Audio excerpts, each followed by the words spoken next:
Welcome everyone to the channel.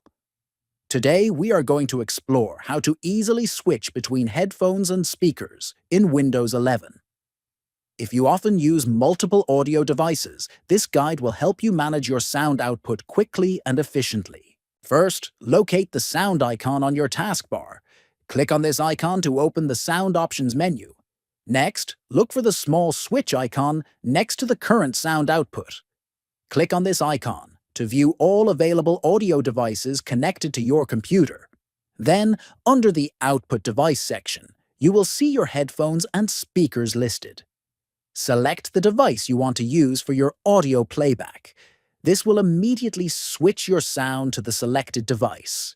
Finally, test the audio to make sure it is coming from the correct device. Remember to like this video, share it with friends, and subscribe to the channel for more helpful tutorials.